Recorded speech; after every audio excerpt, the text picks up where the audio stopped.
Hi guys! Magandang gabi! Welcome back po dito sa Gandara SRU channel for Showbiz Update. Andito na naman nga po akong muli nagbabalik. Ang nagmamaganda po ninyo kachismos ang Kim Pao upang maghatid sa inyo ng latest update and fresh happenings patungkol kay Kim Chiu and Paulo Avellino.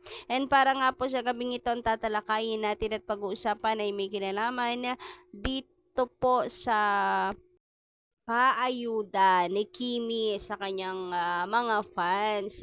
So, especially sa mga Kim Pao fans. So, nakakatuwa lang na kay Kim mismo nang gagaling and nakikita po ng publiko. Sabi naman sa inyo private but not secret. So, nagiging kampante, nagiging ano bang tamang term doon? Ano na si Kimi mag-post, hindi na nag-aalinlangan ba?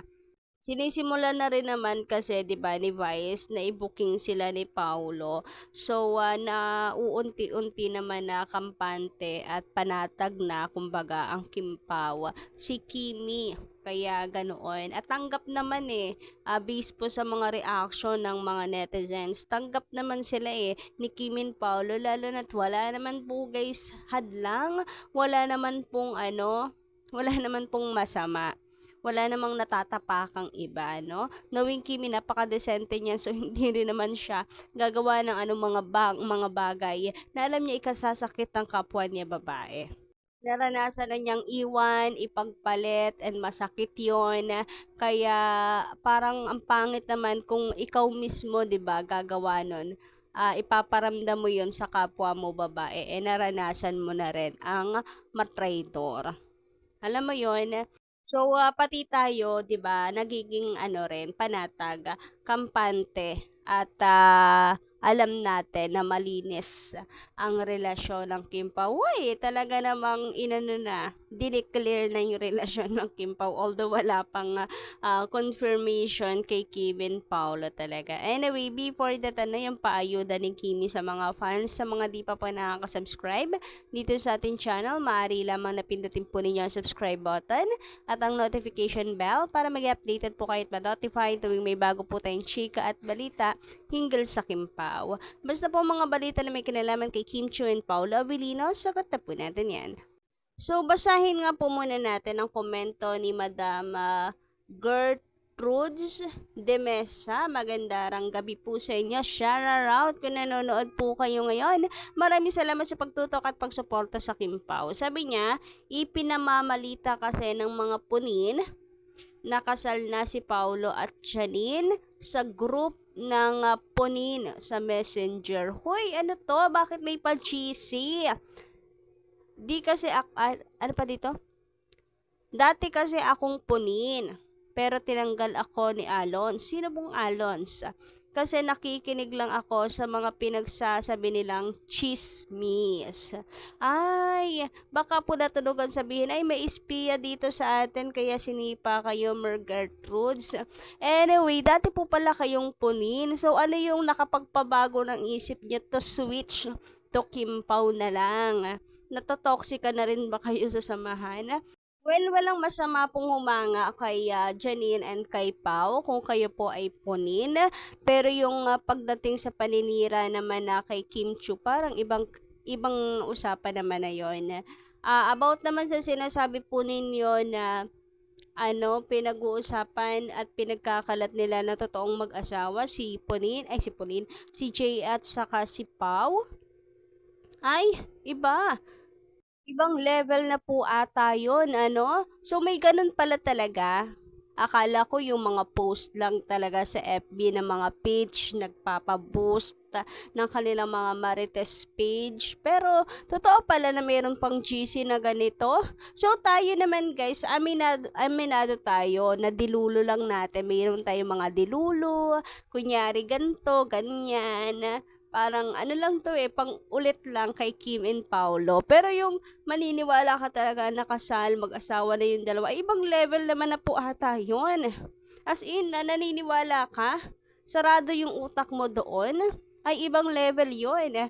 Tayo dilulo lang, uy, kunwari, ganto ganyan. And aminado tayo nga charot lang, excited kasi tayo sa Kim Pao, 'di ba? Pero yung iba nga, yung sarado na yung utak, iba naman 'yon. Ay, grabe ha, nakakaloka naman yung chika ninyo, no? Anyway guys, sabi naman dito ng mga replies ng atin pong mga subscriber or commentors mula kay Miss Virgie, bayang shout out, kasal na talaga. Pero sa movie lang, Marry Me, Marry You. Eto pa, mula kay Jennifer De Cara. Sa movie lang yun, kinasal sila. Assuming lang yung mga fans ni Jay. Kaya hindi mayapos yung issue. Anong mayapos yung issue? Or matapos pala, hindi matapos yung issue. Kung kasal na si Jay at Pau, makikipaglampungan ba si Jay kay Echo? Nako, mas malala pa yan kay Maris kung ganon. Walang ganon. So, wala namang ganon, so hindi ganon si Jay. Hindi rin masiguro nga makikipaglampungan or mabutihan kay Echo kung totoo, 'di ba? So sana na si sense din nila, naaamoy din nila 'yon para matigil na yung kanilang paniniwala. So actually nakakakalungkot at kawawa yung mga may ganito pong sarado yung pag-iisip na kasal na si ganto ganyan. I don't want to bash them, baka may problema sila na, no? So, yun lang. Mind our own business. Nakichika lang talaga tayo kay Miss Gertrudes. Samantala, dahil nga guys, may Christmas party kagabi ang It's Showtime family. Ito naman, komento and payo ng ating mga fans. Hi, may fans! Charot. Ninagawan pa si Kim and Paulo. Fans ni Kim and Pao, atin pong mga commentors. Mula po kay Madam Remihia Justado. Enjoy ka lang, Kimi. Deserve mo mag-enjoy. Mag-enjoy. Ikay sobrang natigas naman ng sobrang hardworking mo. Pero sabi ni boss, drink moderate your alcohol, okay? Pero bisan nga mahubog ka araman si palangga mo masugat sa imo. Ano ra, wala akong naiintindihan. Bakit ganyan kayo? Ayaw niyong i-share sa akin yung thought nyo, hindi ko naiintindihan. Anyway, sa pag-sure naman yan, nag-enjoy lang talaga si Kimi and hindi naman nagpakalango-lango talaga yung tipong hindi na kayang umuwi. Siguro natamaan kasi hindi naman siya siguro manginginom, so kaunting drink lang natamaan agad si Kimi. Yun lang naman yun, but it doesn't mean napakawala na itong si Kimi. Guys, tantanan na po natin yung mga ganyang mindset. Ito pa, advice naman ni Miss Perla Bagnas, Kimi, pa yung magulang lang ha? Huwag gawing bisyo ang pag-iinom, konting alalay lang sa pag-inom, baka yan ang makasira sa magandang samahan ninyong mag-boyfriend. Ako, ang unang-unang malulungkot, mahal ko kayong dalawa ni Pao, senior na ako, pero kilig na kilig ako sa inyong dalawa. Nawawala ang stress ko pag napapanood ko kayo. Kayo ang aking stress reliever at natutuwa ang mga bashers. Ano daw? At matutuwa ang mga basher. Love you both, Kim Pao. Matutuwa daw mga basher pag naghiwalay yung Kim Pao. Hindi naman siguro aabot po sa ganon. And thank you so much sa inyong payo. Hoy, parang ako yung pinayuhan ko, maka-thank you. Thank you po sa pagmamahal kay Kimi. Yon. And tulad ng nasabi ko, kaya siguro ganun nga parang lasing na si Kimi. Simula pa lang yun ang party, di ba? Tapos parang lasing na si Kimi. So siguro nakisama lang talaga siya, guys. Hindi porket nalasing siya ay nagpakawala na nagpakalango na. Talagang maaga lang nakaramdam si Kimi kasi hindi naman siya siguro nga umiinom. Hindi sana yung katawan niya. Samantala, napanood nyo naman na siguro guys, ito pong video ni Kimi nung Christmas ID nila 2024.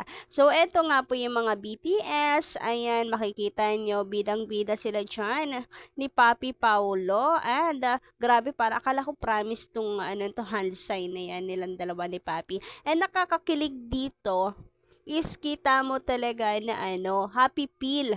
Hindi lang natin si Kim Chu, happy feel din ni Papi Paulo si Kim. And eto pa ang malaking paayuda ni Kimi. Magkasama sila sa isang room, sa isang powder room ba to? Or dressing room. So, eto guys, yung malaking paayuda ni Kimi sa mga fans. Grabe yan ngayon kasi sobrang kinilig ang mga fans dito. Napakaikling video. Pero knowing na nasa isang kwarto yung Kim Pao, ay kinikilig ang marami. Ang magandang paayuda ito. Sabi nga dito, natatawa ako eh. Na-post dito, bakit pa kasi pinaghiwalay yung dressing room? Magkasama rin naman. Oo nga. Bakit pa pinaghiwalay yung dalawa? Ayan na, yung pinto po na yan, kay Kim and Paulo yan. Magkatabi lang. Bakit pa pinaghiwalay? Dapat pinag-isa na lang, sabi dito. Talagang dumayo pa mag-perfume si Papi Paulo sa dressing room ni Kimi. So, dahil dito nakampante na rin naman si Kimi na ipost sa SOCMED na nasa isang dressing lang sila. Aba, si Paulo doon pa dumayo mag-perfume. Parang pati sa pulbo tuloy. Sa perfume conjugal. Ay, conjugal! Charot lang. Delulo ko lang po yun. Ano nga, sabi ng mga fans, talagang ano na si Kimi. Proud na ba sa kanila pong relasyon? So kayo guys, ano yung masasabi patungkol dito? Pa-comment ka lang po dyan sa baba and hanggang dito lang muna ating update. Maraming salamat sa pakikinig and kita-kits po tayo sa susunod nating balita. Maraming salamat!